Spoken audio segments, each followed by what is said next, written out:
আসসালামু আলাইকুম। Microsoft Excel Bangla টিউটোরিয়ালে আপনাকে স্বাগতম। আজকে আমরা দেখব মাইক্রোসফট এক্সেলের খুবই গুরুত্বপূর্ণ একটা কমান্ড, সেটা হচ্ছে রিমুভ ডুপ্লিকেট। বড় ডাটাবেস ফাইল নিয়ে যখন কাজ করা হয় তখন আপনি যাকে দিয়ে ডাটা এন্ট্রি করান তিনি ভুলবশতে অথবা ইচ্ছাকৃতভাবে ডাটা এন্ট্রির পরিমাণ বাড়ানোর জন্য অনেক সময় কপি করে থাকে। যদি তাকে দিয়ে কাজ করানো হয় যে প্রত্যেকটা ডাটা এন্ট্রি তাকে 1 টাকা বা 2 টাকা করে দেওয়া হবে, সে তখন একটা সময় যে অসৎ পথ অবলম্বন করে কিছু ডাটা মাঝখানে কপি করে দিয়ে ডাটা এন্ট্রির পরিমাণ বাড়ায়, সেক্ষেত্রে তার টাকার পরিমাণে বেড়ে যায়।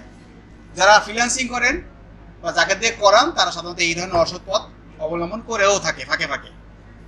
এখন আমি দেখবো আমার ডাটাবেস ফাইলে কতগুলো রিমুভ করা ফাইল আছে, অর্থাৎ ডুপ্লিকেট ফাইল আছে, কতগুলো ফাইল ডুপ্লিকেট আছে যেগুলো আমি রিমুভ করতে চাচ্ছি।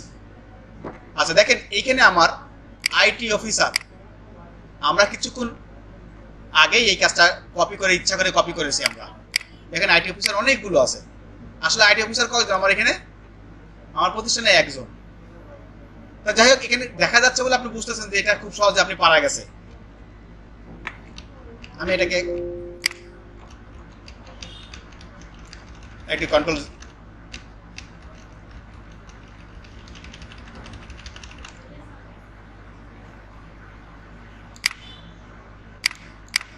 এই হচ্ছে আমার ফাইল। তো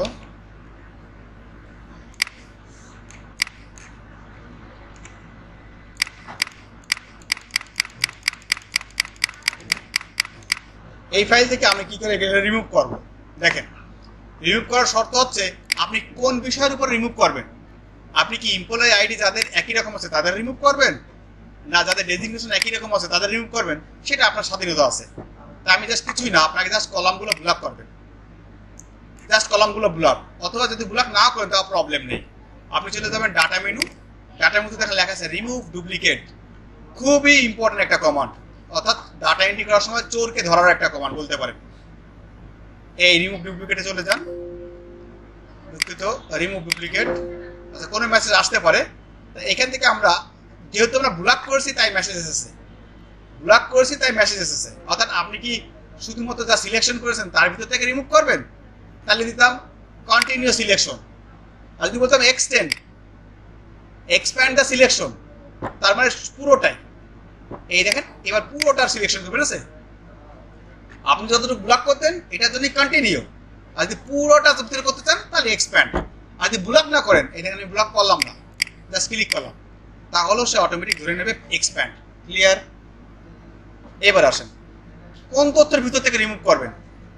আপনার কলামগুলো চলে এসেছে এখানে। আপনি যদি মনে করেন আনসিলেক্ট, তাহলে সিলেক্ট উঠে গেল। যদি বলেন যে আমি শুধুমাত্র ডেজিগনেশন যাদের আছে একই রকম তাদের ডিলিট করবো, তাহলে শুধু ডেজিগনেশনের ঘরে ক্লিক করেন। যেমন আইটি অফিসার আমার কয়জন আছে? 10 জন বা 5 জন যা আছে আইটি অফিসার, আর বাকিগুলো সবাই ডিলিট হয়ে যাবে। শুধু তাই ডিলিট হবে না, তাদের টাকাও ডিলিট হয়ে যাবে, তাদের হাউস ওনও ডিলিট হয়ে যাবে, কিন্তু অর্থাৎ সেই এন্ট্রিটাই ডিলিট হয়ে যাবে। দিয়ে এবার ওকে দেন। দেখেন সব মুছে গেল। অর্থাৎ আমার তথ্য ছিল হচ্ছে 45টা, আসলে তথ্য ছিল আমার 5টা, আর বাকি সব ডিলিট হয়ে গেছে।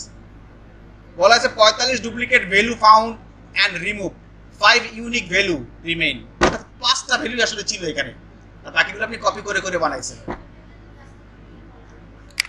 এটাই হচ্ছে ইউনিক। ইউনিক মানে এই জিনিস আর দুটো নেই। খুব সহজে আপনি রিমুভ ডুপ্লিকেট দিয়ে আপনার বড় ডাটাবেস থেকে এই কাজগুলো রিমুভ করতে পারেন। আশা করি বুঝতে পারছেন। ধন্যবাদ।